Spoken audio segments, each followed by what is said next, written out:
நேயர்களுக்கு வணக்கம். முதலமைச்சர் விஜய் அவர்கள் எளிமையின் சொரூபம், எளிமையிலும் எளிமை எங்கள் அண்ணன் முதலமைச்சர் விஜய் அவர்கள், அவர் மாதிரி ஒரு எளிமையான முதலமைச்சர் யாருமே கிடையாது அப்படின்னு பலரும் சோசியல் மீடியாவில் தெரிக்க விட்டு இருக்காங்க. தாவேக்காவுக்கு முட்டு கொடுக்குறவங்க எல்லாமே, ஐயா கக்கன்னு ஒருத்தர் இருந்தாரு, காமராசர்னு ஒருத்தர் இருந்தாரு, இவங்கெல்லாம் எந்த அளவுக்கு ஒரு எளிமையின் சொரூபம் அப்படின்னு இவங்களுக்கெல்லாம் மறந்து போயிடுச்சா, இல்ல படிக்கலையா, இல்ல தாவேக்காவினர்ல இருக்கிற முக்கிய பொறுப்புல இருக்கிற தலைவர்கள் முதற்கொண்டு இரண்டாம் கட்ட தலைவர்கள் வரைக்கும் இவங்களுக்கு சொல்லிக் கொடுக்க மறந்துட்டாங்களா அப்படின்னு நம்மளுக்கு தெரியவே இல்லை. தாவேக்காவில கொள்கை தலைவர்களில் ஒருவரா இருக்கிற காமராசர் ஐயாவை பத்தி கொஞ்சம் படிங்க ஐயா, கொஞ்சம் படிக்க சொல்லுங்க ஐயா உங்களுக்கு முட்டு கொடுக்குறவங்கள அப்படின்னு தான் நம்ம சொல்ல வேண்டிய ஒரு விஷயமா இருக்கு.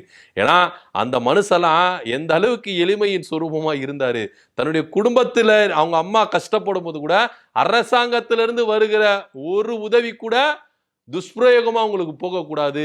ஒரு சாதாரண பொதுமக்களுக்கு என்னென்ன விஷயங்கள் இருக்கணுமோ அதுதான் இருக்கணும். ஒரு முதலமைச்சர் அம்மா அப்படின்றதுக்காக அவங்களுக்கு எக்ஸ்ட்ராலாம் இருக்கக்கூடாது அப்படின்னு கட்டளை போட்டவர் முன்னாள் முதலமைச்சர் ஐயா கர்ம வீரர் காமராசர் அவர்கள். ஸோ அந்த மாதிரி ஒரு எளிமையா இருக்க கத்துக்கங்க அப்படின்னு தான் நம்ம சொல்லணும். ஆனா இருந்தாலும் தாவேக்காவினர் இருக்கிறவங்க முட்டு கொடுக்குறவங்க என்னமா பண்ணுவாங்க, காமராசர்லாம் உங்களுக்கு யார் அவரு காமராசர் இங்க தமிழ்நாட்டில் இருந்தாரா அப்படியா அப்படின்னு கேட்கிற ரேஞ்சில தான் இன்னைக்கு இந்த தாவேக்காவில் இருக்கிற ஜென்சி கிட்ஸ் அப்படின்றாங்களே அவங்களாம் இருக்கிறாங்க அப்படின்றதுல எந்தவித மாற்று கருத்தும் இல்லை. ஆனா அவங்களுக்கெல்லாம் ஐயா காமராஜரை பத்தி தெரியாது, கக்கனை பத்தியும் தெரியாது, யாரை பத்தியும் தெரியாது. விஜய் தான் எளிமையானவர். ஏன்னா எங்க அண்ணன் பாத்தீங்களா டைம் டான்னு என்ன பண்றாரு, 9:30 உள்ள வந்துருவாரு, 5 மணிக்கு வெளியே போயிடுவாரு. டிஃபன் கூட லஞ்சு கூட பாத்தீங்கன்னா ½ தான் எடுத்துக்கிறாரு. வெளியெல்லாம் போல, அவங்க வீட்டுக்கெல்லாம் போய் சாப்பிடல, டிஃபன் எடுத்துட்டு வந்து என்ன பண்றாரு சாப்பிடுறாரு. அது எப்படி போவாரு? இங்க இருந்து நீலாங்கரிக்கு போனா 18 கிலோமீட்டர், திரும்ப வரணும்னா 18 கிலோமீட்டர். எப்படிங்க போயிட்டு வருவாரு அவ்வளவு லாங்ல? பக்கத்துல வீடு தான் போயிட்டு வருவாரு, அவ்வளவு லாங்ல எப்படி போயிட்டு வருவாரு? போயிட்டு வந்தா பொதுமக்களுக்கு டங்கு வர இருந்துராது, அடிக்கிறவே இல்லை. ஏற்கனவே பொதுமக்கள்லாம் அவர் மேல கோபமா இருக்கிறாங்க. அவரு வராருன்னா ஃபுல்லா பிளாக் பண்ணிடுறாங்களாம். பிரச்சனை மேல பிரச்சனை வருது. இதுல வேற 4-5 வாட்டி வேற போயிட்டு வருவாரா? அப்படிதான் லஞ்ச் எடுத்துட்டு வந்துட்டு போனோம், வேற வழி கிடையாது. பக்கத்துல வீடு இருந்தா போயிட்டு வருவாரு, அவ்வளவு லாங் வீடு வச்சிருந்தா எப்படி போவாரு அப்படின்னு தான் எல்லாரும் கேள்வி கேட்டுறாங்க. உடனே இவங்க என்ன பண்றாங்கன்னா, காலையில வருவாரு சாயந்தரம் தான் போறாரு, லஞ்சு கூட இங்க தான் சாப்பிட்டுக்கிறாரு, ½ தான் டைம் எடுத்துக்கிறாரு இப்படின்னு இவங்களா கலைப்பு விடுறாங்க. சாதாரணமா தான் இருக்கிறாரு, வேட்டி சட்டை போறாரு அப்படி இப்படின்னு.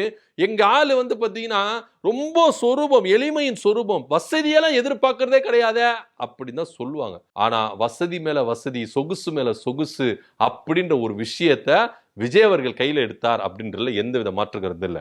நீங்க அந்த பிரச்சார வேன் இருக்குல்ல, இது எத்தனை லட்சம் ரூபாய் செலவு பண்ணி இந்த பிரச்சார வேகனத்தை செலவு பண்ணாங்க அப்படின்றதுல நம்ம எல்லாமே பேசும் பொருளா இருந்தது.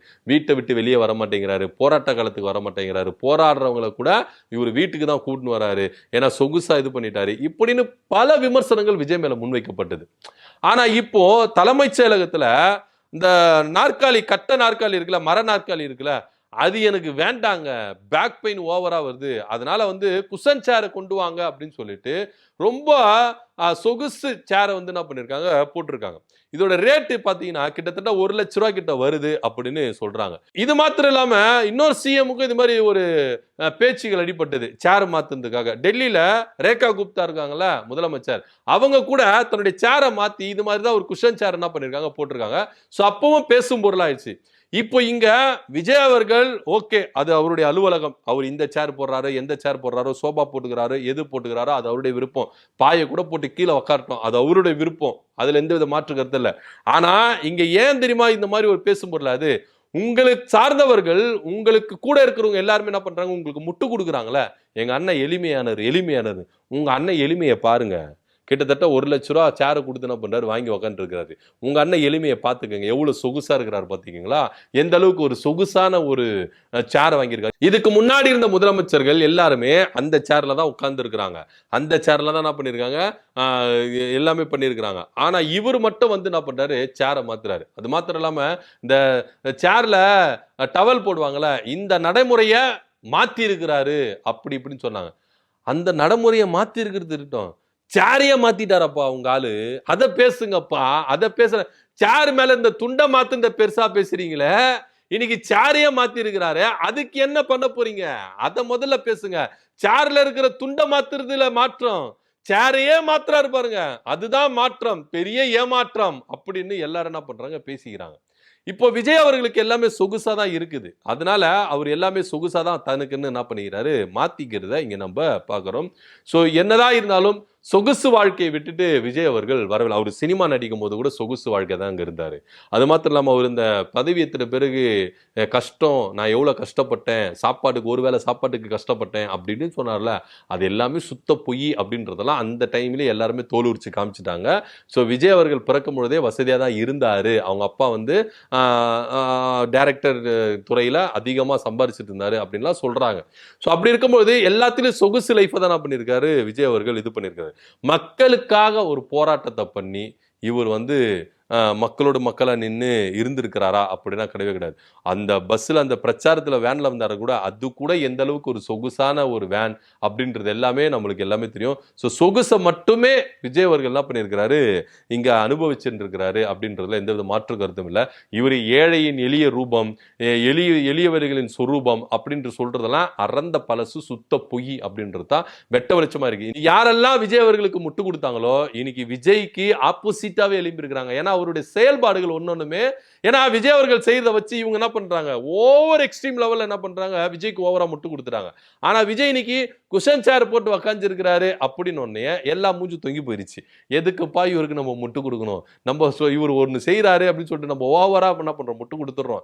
கடைசியில் அது நமக்கு என்ன பண்ணுது, அகைன்ஸ்டா மாறிடுது, ஆப்போசிட்டா மாறிடுது அப்படின்னு சொல்லிட்டு. இதுக்கு முன்னாடி இருந்த மு.க. ஸ்டாலின் அவர்களா இருக்கட்டும், எடப்பாடி பழனிசாமியா இருக்கட்டும், அந்த மரச்சேரை மாத்தினதே இல்லை. அதுல இருந்தா என்ன பண்ணிருக்கிறாங்க, செயல்பட்டு இருந்திருக்கிறாங்க. ஆனா இன்னைக்கு இவர் வந்த உடனே நான் மாற்றத்தை தரேன் அப்படின்னு சொன்னது மக்களுக்காக எல்லாம் கிடையாது, அவருக்கு அவரே மாற்றம் தந்துக்கிறாரு. இன்னைக்கு அந்த மரச்சார்ல நான் உட்கார முடியாது, எனக்கு பேக் பெயின் வரும், அதனால குஷன் சேர் எடுத்துட்டு வாங்க அப்படின்னு சொல்லிட்டு மாத்திருக்கிறாருல, இது ஒரு பெரிய மாற்றம் அப்படின்னு கூட நம்ம எடுத்துக்கலாம். விஜய் அவர்கள் சேர் மேல இருந்த டவல் எடுத்தது மாற்றம் கிடையாது, சேரையே மாத்தி இருக்கிறது தான் மாற்றம் அப்படின்னு இங்க நம்ம எடுக்கணும். இதை பத்தியோட கருத்து நம்ம கீழே கமெண்ட் பண்ணுங்க.